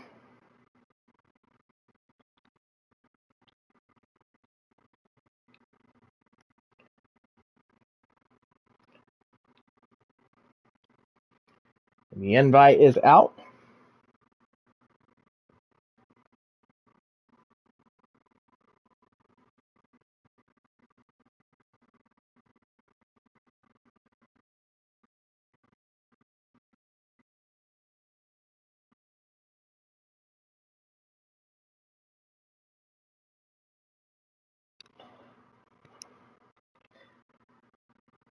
Yeah, but overall, a very solid result from the four of Tegan Jones, as well as Stuart Haas as a whole. As Wessel just mentioned, a very solid day for that organization, especially with a 1-2 finish.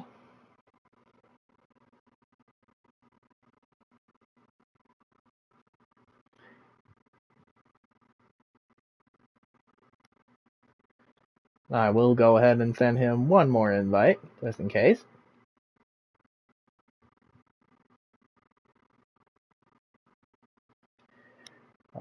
Yeah, and there he is, your runner-up finisher, Tegan Jones. Another very solid race for you, coming up with the second place. How does it feel knowing you and David Wessel got Stuart Haas a 1-2? It's nice. It's nice to see Wessel get a win. He's kind of been fast here lately, and he kind of had this one circled after a couple practices this week. So, um, he got his lead. It seems like nobody else could get any kind of gain on him because we were having such bad pit stops. Like there were so many 16-second pit stops in that lobby for some reason. It was I don't understand where those were coming from, but yeah, had a little race there with Mike. I always like to finish second behind a teammate when they win, and it's not nothing to do with a Stuart Haas 1-2 finish or whatever. It's just something I like doing. I've been like that for a couple years now. So, and me and Mike also kind of have a thing to where we kind of like when we're racing for second and ain't got no chance for winning, we kind of race hard. I don't know why. It's just, I guess, an ego thing, maybe. So, yeah, he tried to make the move on me there, and I kind of predicted it because I saw that he was getting a draft run on me. So I kind of threw it in there as well and kind of blocked it a little bit. But he didn't totally run me over. That would have kind of pissed me off. So, but yeah, it was a decent race. It's hard to figure out. We went back to normal draft for this race.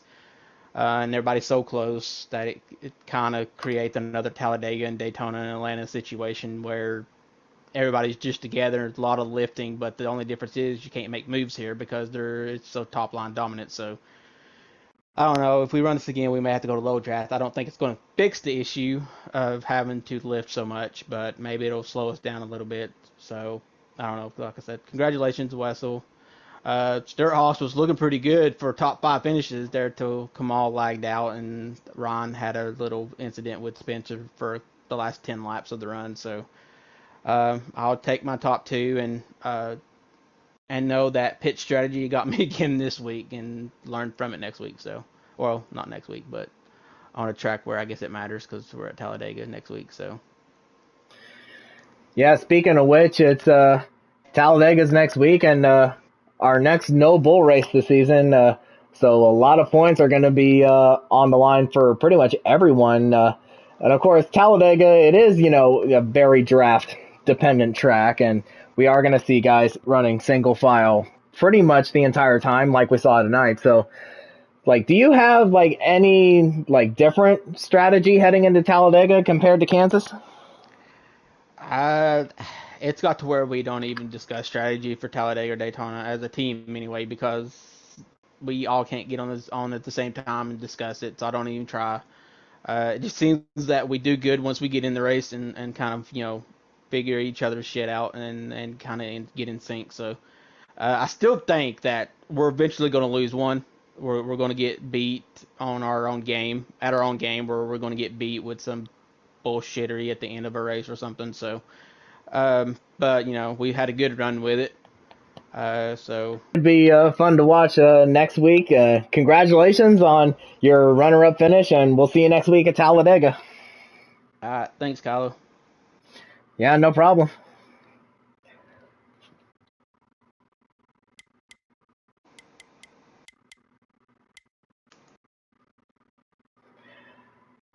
All right, let's bring in your third place finisher, Michael Whitman. Yeah, he tried to make the undercut work like he did a couple times so far this season, but it ultimately came back to bite him this week. But still a very good result for him, though.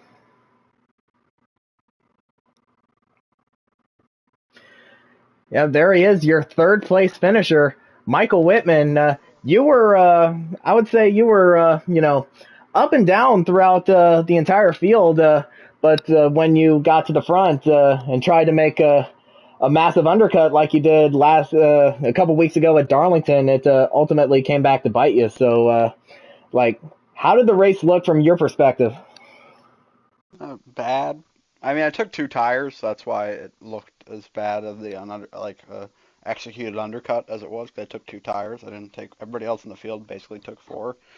I was on two just because I didn't think I'd catch Wessel because he was just too far out there. And once JB made a pretty big mistake when we were trying to draft up to get to him, and so I just committed to pit after that when I realized it was any effort we were going to have to get him wouldn't be enough.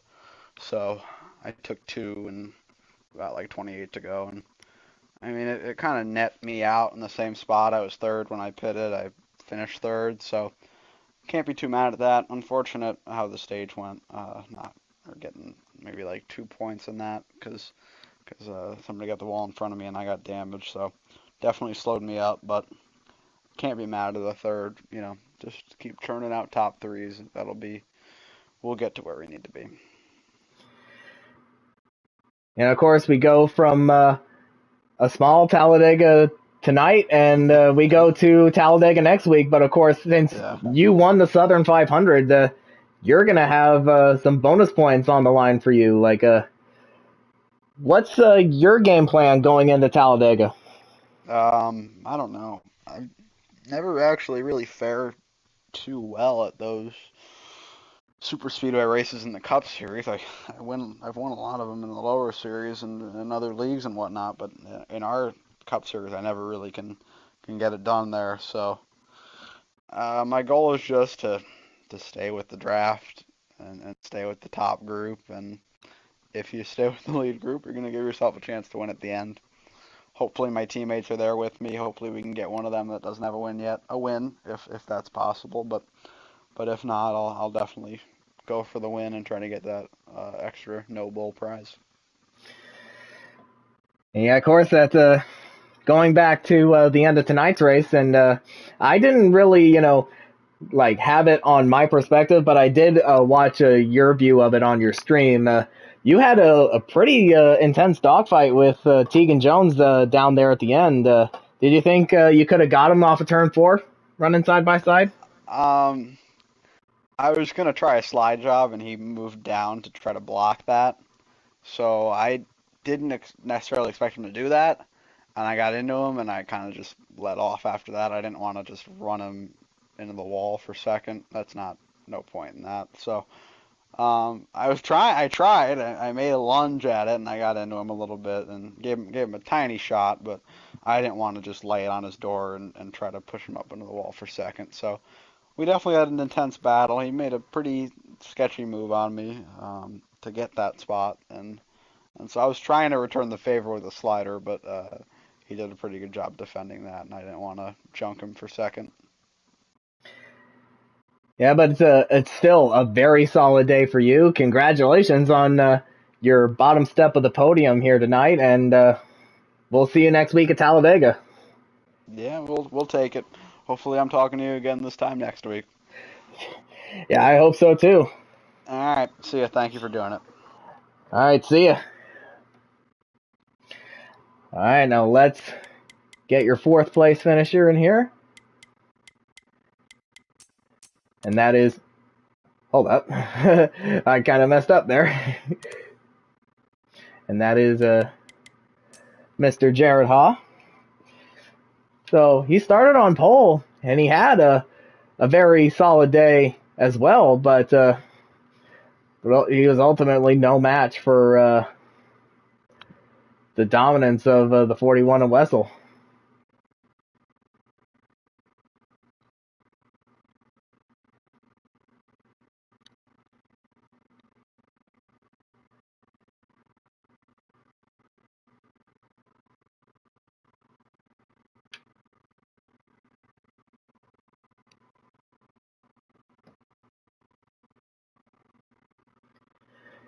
And there he is, your fourth place finisher, Jared Haw.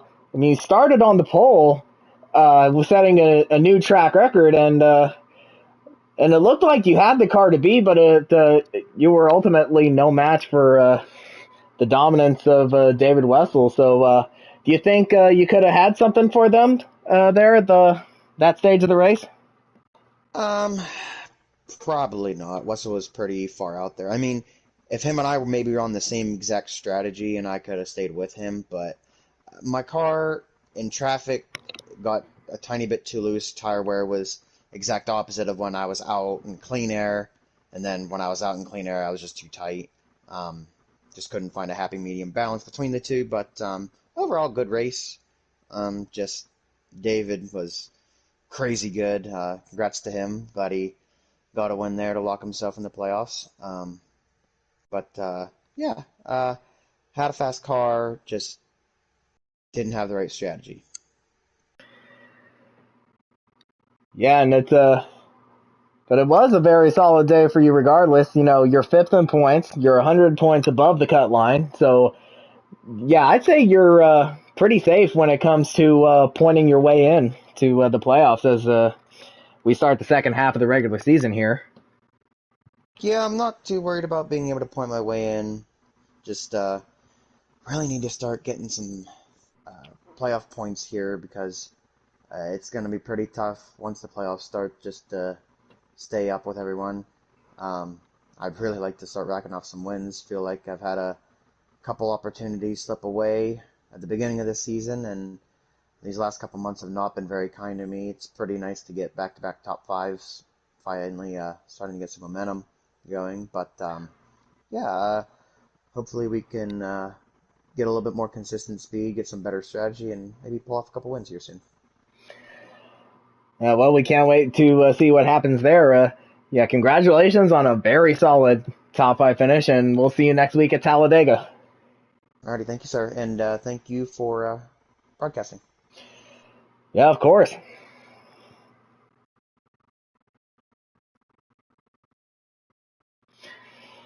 All right, let's go ahead and bring in your fifth place finisher, and that is Mr. Ryan Parsons. Yeah, he definitely had an up and down day as he was almost outside the top 10 at the end of the first stage, but he ultimately came back and got himself a top five finish. And there he is, your fifth place finisher, Ryan Parsons. And as I was just saying before you came in here, like a very up and down day for you. And it ultimately ended up with a top 5 finish. So I bet that's got to feel pretty good. I mean, it does. The car was definitely not a top 5 car, so to get it in the top 5 makes me feel confident. The car, realistically, on speed was probably a 7th place car at best. So to be top 5 is really, really good. And of course, you got to be happy for your teammates. Wessel winning the race and Tegan Jones finishing in second. That's definitely going to help Stuart Haas out in the long run as we get closer to the playoffs here. Absolutely. Congrats to Wessel, and obviously to Tegan and Wessel for getting a 1-2 Stuart Haas finish. It just makes me hungrier to win now because those two got to win, and I'm waiting on getting on mine. So hopefully next week will be it. Now, I do want to ask you about the last 10 laps of the race, as I believe he is in the chat. The little battle between yourself and the 7 of Spencer Boyce. I bet that was a pretty wild battle between you two. I will tell you right now, I was not gonna let him go by. He was gonna have to put me in the fence to do it. I was not gonna let him go. I was gonna guard the top line and not let him pass me, and thank God I didn't. Well, I mean, when you're racing with Spencer, that's pretty much what you're going to get. But, of course, next week, we're going to Talladega for our next No Bull race. You won the fall race in a rather wild fashion. So, you think you can hopefully replicate that success next week? Well, so I've had success at Dega. It was my first career win in 22, and then obviously that huge win in 23 in the fall race. I just don't want it to be as crazy of a finish. That was stressful. So hopefully I'm hooked up with my teammates, and if I am, it should be just fine because strategy seems to, for whatever reason, no matter the numbers, works in our favor. So hopefully I can get locked up with those guys and take off from there and see what happens.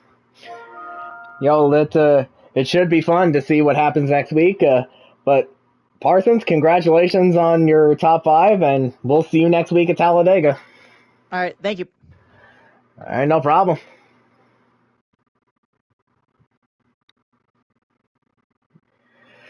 And of course, Michael Fox is in the chat saying Ryan owes me for that Dega win, and of course you're talking about Mr. Parsons. But yeah, but overall, the very solid day for the Stuart Haas guys and especially as well as the Hendrick guys. It's not the result that they wanted, but it was still a very good day for both Stuart Haas and Hendrick Motorsports. But of course, next week will be our next No Bull race at Talladega. We're going from like a miniature version of Talladega to the legit Talladega. And if you thought the single file high line racing was pretty crazy, how about single file low line racing at around 200 miles an hour? How's that? And of course, since it is Talladega, we in the league affectionately call Talladega the place. And if you know, you know. But yeah, it should be a pretty wild race next week, and hopefully you'll join us for that. And if I can look up the schedule here, yeah, this Wednesday night will be our next midweek race, and it will be at Iowa, which is I would say it's roughly like a larger version of Richmond, because it's it's shaped like Richmond, it kind of drives like Richmond, but its length is similar to that of like a Phoenix or a Dover type. So hopefully it should be an entertaining race there as well. But we'd like to thank you all for joining us tonight. Don't forget to like the stream, subscribe to the channel, and hopefully we will see you all on Wednesday for Iowa in the midweek series, or Talladega next week on Sunday. And yeah, it should be a pretty wild one. So have a good night, everyone. We'll see you next week.